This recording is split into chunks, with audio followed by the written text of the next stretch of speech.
बिस्मिल्लाहिर्रहमानिर्रहीम। सुनसान सड़क पर मैं तेज़ रफ्तारी से गाड़ी चला रहा था जब अचानक मुझे ब्रेक लगाना पड़ी।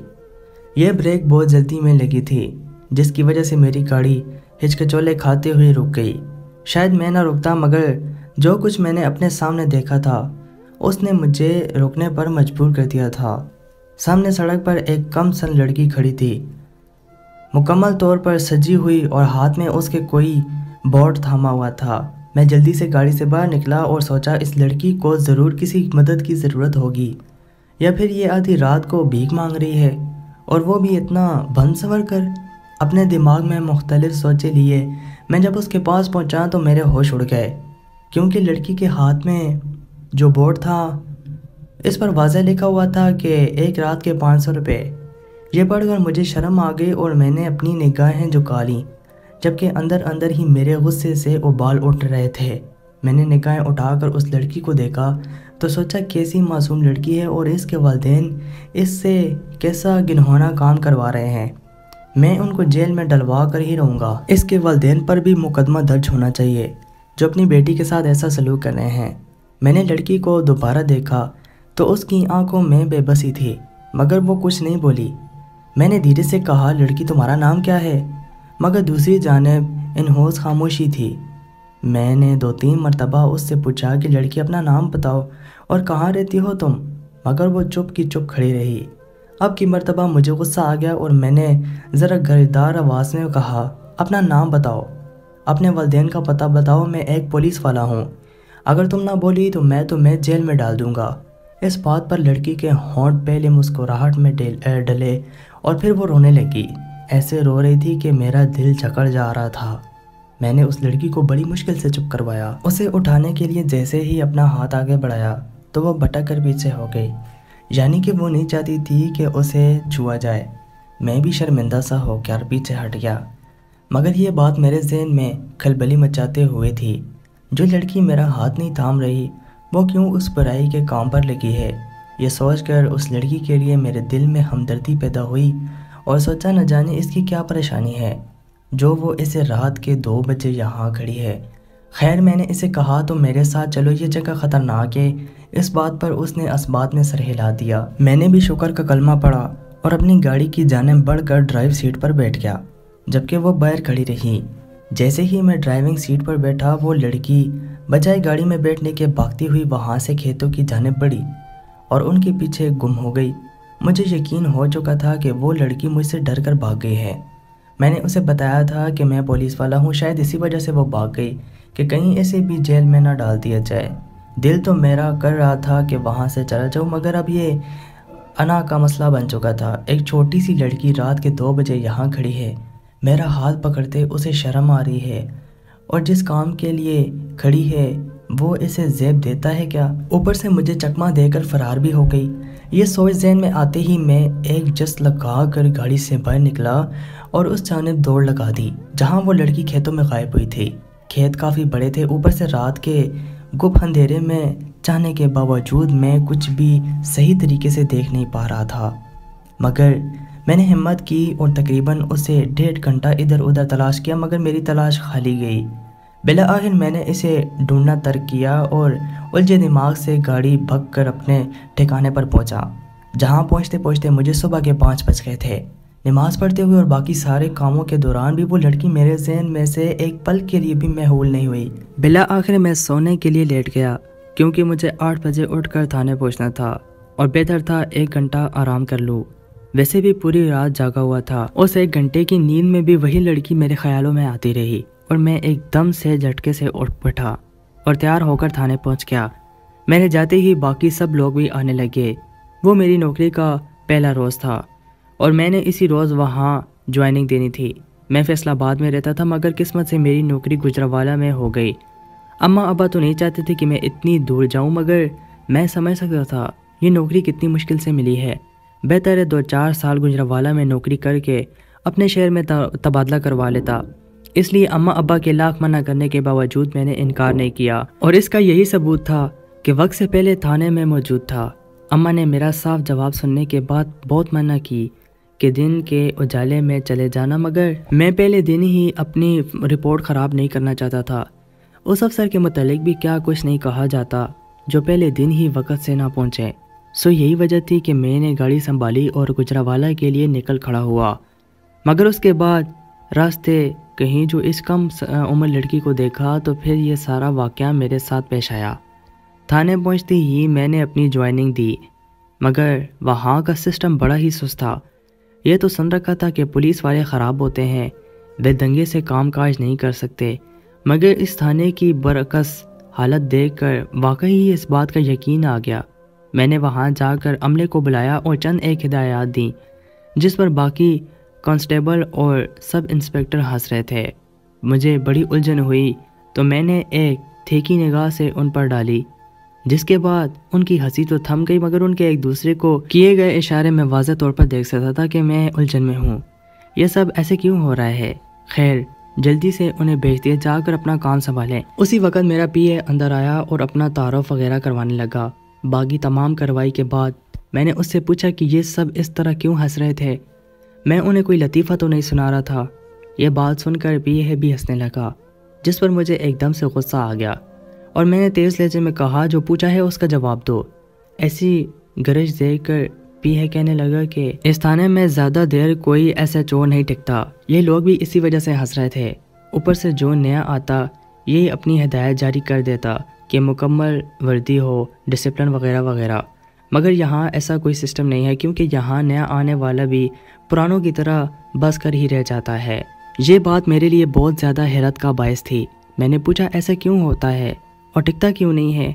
क्या यहाँ कोई जागीरदाराना निज़ाम है या कोई हाई पार्टी जो टिकटें नहीं देती? पीए एक मरतबा फिर से हंस दिया और बोला, नहीं ऐसा कुछ नहीं है, यहाँ तो लोगों को मसाइल ही नहीं होते। बस एक मरतबा हुआ था, उसके बाद से कभी कोई छोटी मोटी रिपोर्ट ही दर्ज होती है।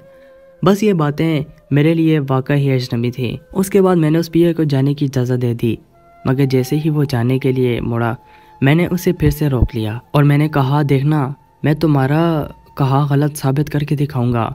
यहाँ के थाने को एक्टिव भी करूँगा और टिक कर काम भी करूँगा। इतना बोलने की देर थी कि पीए के चेहरे पर एक चैलेंज देती मुस्कुराहट नमूदार हुई, जिसे उसने बरवकत छुपा लिया और तकरीबन भागता हुआ मेरे कमरे से बाहर निकल गया। यह सब बहुत अजीब था। एक इतना सुनसान इलाका था, ऊपर से यहाँ के लोग भी मुझे बड़ी अजीब और उलझे हुए महसूस हो रहे थे। खैर, मैं अपनी कुर्सी पर बैठकर सोचने लगा कि किस तरह से काम किया जाए तो मैं इस थाने को बेहतर बना सकता हूँ।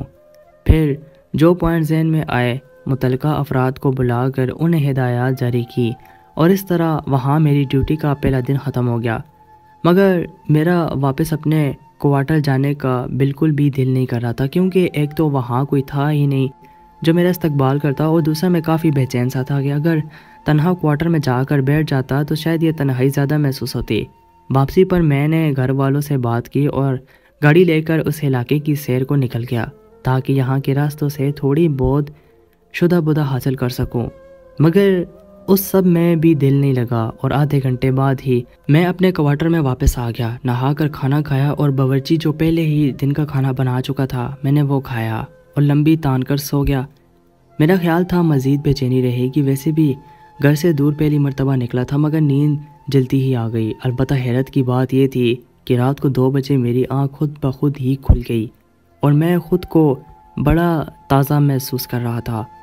अब करने को भी कुछ नहीं था। अचानक से मेरे दिमाग में एक रात वाली लड़की का ख्याल आया, जैसे वो मुझे सड़क पर खड़ी हुई दिखाई दी थी और मैंने उसके काम को नामुकम्मल कर दिया तो ज़रूर वो आज रात भी वहाँ खड़ी होगी। ये सोच मेरे दिमाग में आते ही मैं एकदम से मेरे पूरे जिस्म में बिजली सी दौड़ गई और मैंने फटाफट गाड़ी स्टार्ट की। उस जगह का तो मुझे इल्म था, मगर आज मैं ज़रा तैयारी के साथ जाना चाहता था, सो एक लाइट भी साथ रख ली। मैं जैसे ही उस सड़क पर पहुंचा तो मुझे दूर से ही वो लड़की खड़ी हुई दिखाई दे गई। आज भी वो मुकम्मल तौर पर बनी संवरी थी। मुझे शदीद गुस्सा आया और मैंने गाड़ी उसके बिल्कुल करीब जाकर रोक दी। कल तो मैं खुद परेशान था, मगर अब की मर्तबा मैंने तकरीबन दहाड़ते हुए कहा, अंदर बैठो, गाड़ी में बैठ जाओ, मैं तुम्हारी असल जगह जाना चाहता हूँ, मुझे वहाँ पे पहुँचाओ। सही ड्रामा बनाया हुआ है तुमने, आधी रात को यहाँ आकर खड़ी हो जाती हो। मेरे गुस्से से कहने का उस पर ख़ास असर हुआ। देखने से लगता था वो भी गोया मुझे पहचान गई है। पहले तो वो कुछ देर सर झुकाए खड़ी रही, जिससे मुझे मज़ीद तैश आ रहा था। फिर अचानक से लंबे लंबे कदम उठाते हुए मेरी गाड़ी की पिछली सीट पर आकर बैठ गई। मैंने शुक्र का सांस लिया कि ये बैठी, वरना तो कल की तरह गायब ही हो जाती। मैंने गाड़ी स्टार्ट कर दी और इससे पूछा, तुम्हारा घर कहाँ है? मगर उसने मेरी किसी बात का जवाब नहीं दिया था। मैंने मुड़कर उसे देखा तो उसने हाथ के इशारे से बताया कि इस सिमत में है। मुझे यकीन हो गया कि वो लड़की गूंगी है, तभी तो कल से एक लफ्ज़ नहीं अदा किया। जिस तरफ लड़की ने इशारा किया था मैं उस जानिब गाड़ी चलाने लगा, मगर कुछ ही देर बाद मुझे एहसास हुआ कि वो लड़की रो रही है।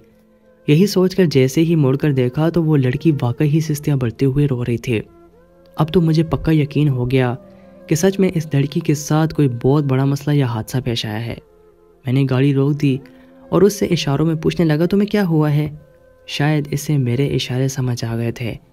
तभी उसने अपने बाजू से कपड़ा हटाया और मेरे रोंगटे खड़े हो गए, क्योंकि उसके बाजू पर काफ़ी बड़ा जलने का निशान था, जैसे किसी ने लोहे की सल उसे मारी हो। ज़ख़म अभी नया ही था। मैंने जैसे ही उसका ज़ख़म देखने के लिए बाजू उसका खींचा तो मेरी आंखें फटी की फटी रह गई और मैं एक मर्तबा फिर से शर्मिंदा हो गया और उसने अपना हाथ भी पीछे खींच लिया था। इसे कहा, तुम फिक्र ना करो, अब मैं तुम्हें छूने की कोशिश नहीं करूँगा। मगर यह ज़ख़म काफ़ी बड़ा था। मेरे पास तो कोई दवाई या मेडिकल बॉक्स भी नहीं था। मैंने सोचा इसे अस्पताल ले जाता हूँ। जिसने भी इस बेचारी के साथ ये सब किया होगा उसे कड़ी से कड़ी सज़ा मिलेगी, भले से मेरी नौकरी भी खतरे में पड़ जाए। मैंने उसे बताया कि मैं तुम्हें अस्पताल लेकर जा रहा हूँ, अभी इसका इलाज हो जाएगा, तुम परेशान नहीं हो। मेरी बात पर वो एकदम से चौंक गई, फिर पुरसकून हो गई तो इशारे से कहा, इसे पानी पीना है। मेरी जल्दी की हालत ये थी कि क्वार्टर से निकलते वक्त गाड़ी में पानी की बोतल भी नहीं रखी थी। अब मुझे खौफत हुई, मगर लड़की की हालत वाकई ही ख़राब थी। मैं गाड़ी चलाता गया, रास्ते में कोई घर वगैरह दिखाई दे तो वहाँ से पानी ले लूँगा, मगर उसकी नौबत ही नहीं आई। रास्ते में ही एक नलका था। मैंने उतर कर वहाँ से एक बोतल में पानी भरा और जैसे ही गाड़ी के पास वापस आया तो सामने का मंजर देखकर मेरी रूह कांप गई, क्योंकि वो लड़की गाड़ी में थी ही नहीं। मुझे एक मर्तबा फिर से चकमा देकर भागने में कामयाब हो चुकी थी। पहले मैंने इसे ढूंढने का इरादा किया, मगर चारों जानिब खेत थे और वो न जाने कहाँ पर छुपी हुई थी। खैर, मुझे अपने क्वार्टर में वापस लौटना पड़ा। उसके बाद मैं अपने काम काज में मसरूफ़ हो गया और एक महीने का पता ही नहीं चला। मैं अपने काम में इतना बिजी था कि मुझे वक्त ही नहीं मिला। कुछ मसरूफियात टेली तो घर से पैगाम आ गया कि मेरी बहन का रिश्ता एक जगह से तय करना है, सो आकर लड़के से मिल लो। वो लड़का भी गुजरावाला का ही था और यही देखकर मेरे वालिदैन ने उस रिश्ते को पसंद किया था। घर गया तो चट मंगनी पट ब्याह की पेश नज़र एक हफ्ते के अंदर अंदर ही मैंने अपनी बहन का निकाह पढ़वा कर उसे रुखसत कर दिया। अब वो भी गुजरावाला में आ चुकी थी। पीछे वालिदैन घर में अकेले थे, सो उन्हें भी बड़ी मुश्किल से इस बात पर रजामंद किया कि वो मेरे क्वार्टर में ही रहें, जबकि वो अपना घर किसी तौर पर भी छोड़ने पर राज़ी नहीं थे। लेकिन मेरे बहुत ज़्यादा इसरार पर मेरे साथ ही रहने लगे। ज़िंदगी जो एकदम से फीकी थी दोबारा से खूबसूरत हो गई थी, क्योंकि अब वापसी पर बावर्ची के फीके खानों की बजाय माँ के हाथ के बने लजीज खाने मिलते थे। इन दिनों मुझे एक काम से रात को फिर उसी सड़क से जाना पड़ गया, मगर उस रोज़ वहाँ पर वो लड़की नहीं थी। अलबत्ता जहाँ पर वो लड़की खड़ी होती थी वहाँ पर उसका बोर्ड पड़ा हुआ था, जिस पर लिखा था कि एक रात के 500 रुपये। मैंने गाड़ी रोक कर इस बोर्ड को उठाया तो उस पर खून लगा था, साथ ही उस लड़की की टूटी हुई चूड़ियाँ और जेवर जो मुझे मिले थे। साफ मतलब था कि कोई इस लड़की को ज़बरदस्ती उठाकर वहाँ से ले गया है। मैंने इस बोर्ड को वहीं पर पड़ा रहने दिया और उसकी टूटी पायल उठाकर गाड़ी में रख ली। मुझे शदीद गुस्सा आ रहा था कि मैं इस लड़की को बचाने की कोशिश करता हूँ और ये मुझसे भागने की कोशिश करती है। अब इन लोगों का क्या जो इसे ज़बरदस्ती उठाकर अपने साथ ले गए हैं। जो काम मुझे करना था मैंने वो किया, मगर पूरा वक्त ही लड़की मेरे सर पर सवार रही। मैं यही सोचता रहा कि उसे अब कहाँ ढूंढूं, ना इसका नाम पता है ना कोई ठिकाना, कैसे ढूंढा जाए इसे। अगले रोज़ मैंने सारे काम मतलबी कर दिए और थाने से 1-2 इंस्पेक्टर को साथ लिया और उसी जगह पर चला गया जहाँ मुझे उस लड़की के खड़े होने का इल्म था। مگر رات کی طرح وہاں کوئی چیز نہیں تھی۔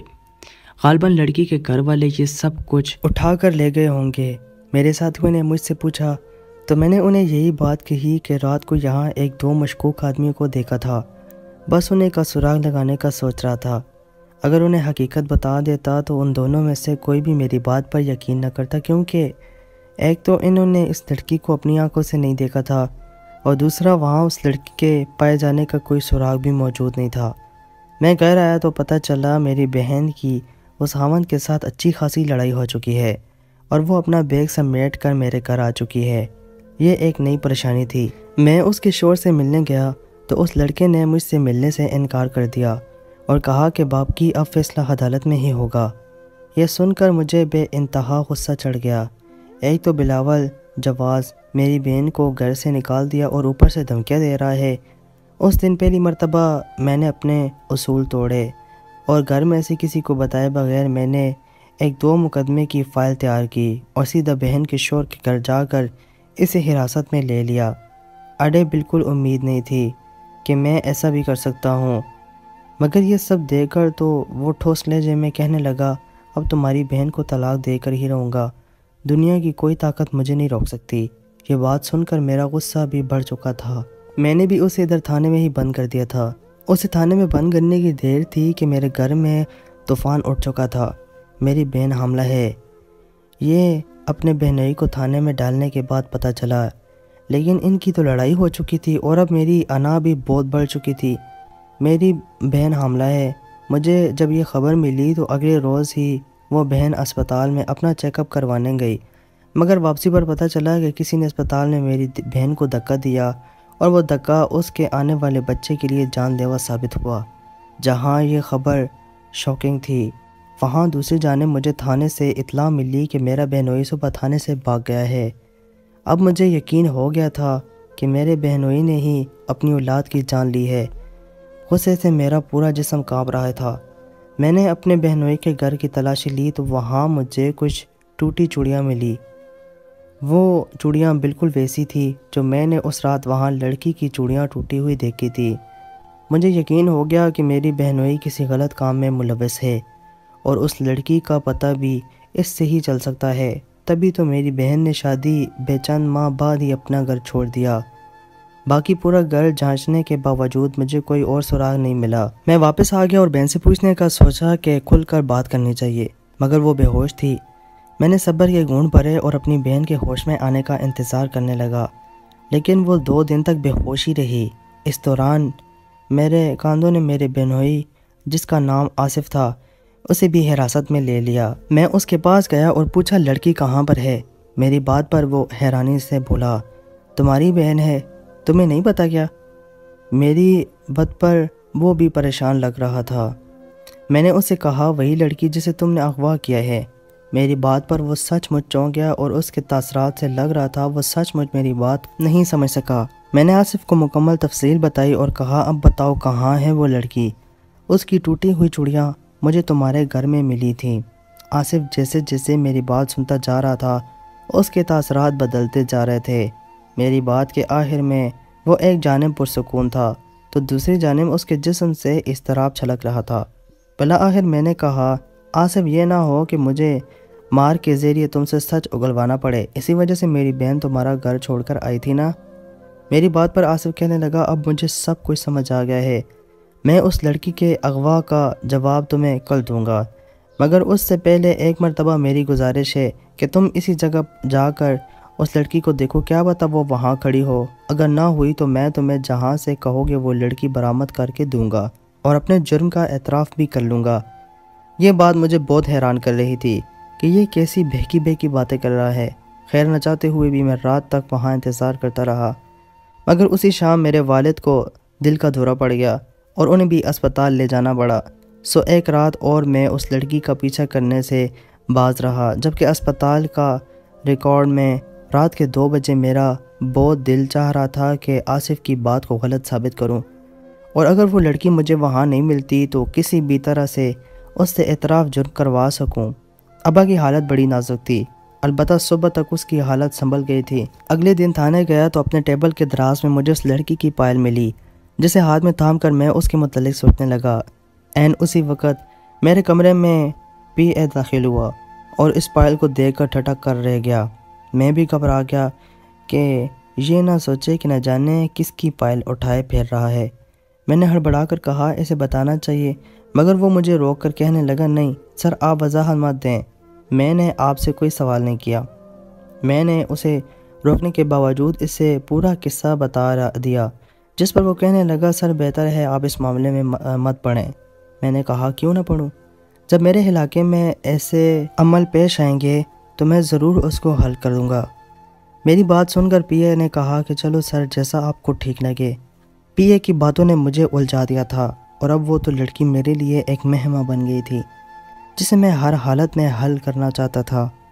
جب دوپہر کو تھانے سے نکلا تو سارا عملہ مجھے عجیب نظروں سے دیکھ رہا تھا، گویا وہ مجھے کچھ کہنا چاہتے تھے مگر کہہ نہیں پا رہے تھے۔ ان کے اندر بھی بڑی الجھن تھی اور کچھ پریشان لگ رہے تھے۔ میں نے آصف کو دیکھا تو وہ بھی پریشان تھا۔ بالآخر میں نے سب کچھ نظر انداز کیا اور وہاں سے اسپتال چلا آیا۔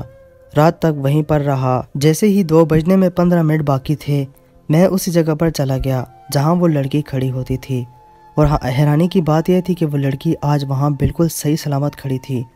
میں نے گاڑی اس کے قریب لے جا کر روک دی تو میری حیرت کی انتہا نہ رہی جب وہ لڑکی میرے کچھ بولنے سے پہلے چلتی ہوئی آ کر گاڑی میں پیچھے والی سیٹ پر بیٹھ گئی۔ میں نے حیرانی سے گاڑی چلانا شروع کر دی۔ جانتا تھا کہ یہ لڑکی کچھ نہیں بولتی، اس لیے چپ چاپ اسے اپنے گھر لے آیا۔ سوچا کہ میری ماں خود ہی اس سے پوچھ لے گی اور اس کا خیال رکھ لے گی، لیکن میں جیسے ہی گاڑی کا واٹر اندر لے گیا تو چوکیدار کو کہا اس لڑکی کو اندر لے جاؤ۔ چوکیدار نے جب پیچھے کا دروازہ کھولا تو حیرانی سے کہنے لگا اندر کوئی نہیں ہے۔ میں ٹھٹک کر واپس مڑا اور گاڑی کے اندر دیکھا تو وہاں وہ لڑکی موجود تھی جسے چوکیدار جھٹلا رہا تھا۔ میں نے چوکیدار سے کہا غور سے دیکھو یہی بیٹی ہے۔ ساتھ ہی لڑکی کو باہر آنے کا کہا تو وہ بڑے آرام سے اتر کر باہر نکل آئی، مگر چوکیدار کو ابھی بھی دکھائی نہیں دے رہی تھی۔ جہاں اس کی حالت پتلی تھی وہاں اب میں بھی پریشان ہو چکا تھا، اوپر سے عجیب سا ڈر بھی لگ رہا تھا۔ چوکیدار کانپتے ہوئے کہنے لگا آپ کے پاس اس لڑکی کا کچھ ہے؟ پہلے تو مجھے سمجھ نہیں آئی، لیکن چوکیدار کی حالت مجھے سمجھانے کے لیے کافی تھی۔ میں نے جلدی سے جیب سے وہ پائل نکالی تو چوکیدار نے کہا یہ لڑکی کو واپس کر دیں اور اس سے کہیں واپس چلی جائے۔ میں نے یہی کیا اور وہ پائل اس لڑکی کے ہاتھ پر رکھتے ہوئے کہا دیکھو تم جو بھی ہو واپس چلی جاؤ۔ اتنا بولنے کی دیر تھی کہ وہ لڑکی مڑ کر چلتی ہوئی کوارٹر سے باہر نکل گئی، جبکہ پیچھے میں اور چوکیدار کانپ کر عجیب سے ہو رہے تھے۔ چوکیدار مجھے اپنے کمرے میں لے گیا اور کہا صاحب یہی وجہ ہے یہاں کوئی SHO نہیں ٹکتا، کیونکہ یہ لڑکی بہت پہلے ہی مر چکی ہے اور اسے اس حالت میں پہنچانے والا اس کا باپ ہی تھا جس نے اسے ادھر سڑک پر کھڑا کر دیا تھا۔ غربت بہت تھی مگر یہ لڑکی ادھر ہی کھڑی تھی جب ایک اوباش لڑکوں کی گاڑی نے اس کے ساتھ بہت ظلم کیا اور اسے مار ڈالا۔ 2 بجے یہ وہاں صحیح حالت میں کھڑی ہوتی ہے اور 2:30 بجے کے قریب وہاں خوب وغیرہ پڑا ہوتا ہے۔ یہ آج تک کسی کے ساتھ ایسا نہیں آئی، مگر آپ اس کا زیور اٹھا لائے تھے، اسی وجہ سے تبھی مجھے لگتا ہے آپ کے خاندان پر مشکلات آئی تھی اور میرا بہنوئی۔ میں نے چوکیدار سے پوچھا تو وہ کہنے لگا وہ بھی یہ سب کچھ جانتا ہے، یہاں جتنے بھی نئے SHO آتے ہیں سب کے ساتھ یہی ہوتا ہے، کیونکہ اس وقت جو SHO تھا اس نے اس لڑکی یا اس کے والد کو انصاف نہیں دلایا تھا یا کھوج نہیں لگائی تھی ان لڑکوں کی۔ بس آپ کے لیے بہتر یہی ہے کہ یہاں سے چلے جائیں۔ شاید آپ کو رعایت اس لیے ملی کہ آپ اس لڑکی کو انصاف دلانے کی کوشش کر رہے تھے، ورنہ اب تک آپ کا بچنا بھی مشکل تھا۔ یہ سب باتیں سن کر میری عجیب حالت ہو گئی تھی اور سمجھ گیا تھا کہ ہمارے گھر میں سب کچھ اسی لڑکی کا کیا دھرا ہے، ورنہ ہنستے بستے گھرانے کو تباہ ہونے میں صرف اتنے کم دن لگے ناممکن۔ مگر اندر ڈر بھی تھا کہ کہیں میں نے واپس جانے کے بجائے اس لڑکی کا کیس دوبارہ سے کھولا اور 1 سال کی کڑی محنت کے بعد ان لڑکوں کو ڈھونڈنے میں کامیاب ہو گیا۔ پھر اس کا کیس عدالت میں اپنے طور پر لڑا۔ انصاف تو اس لڑکی کو نہیں ملا، مگر میں نے اپنی بھرپور کوشش کی۔ اس کے بعد مجھے آج تک وہ لڑکی دوبارہ دکھائی نہیں دی۔ دوستوں مزید اچھی کہانیاں سننے کے لیے ہمارے اس چینل کو ضرور سبسکرائب کریں اور ساتھ میں دیے گئے بیل پر کلک کریں۔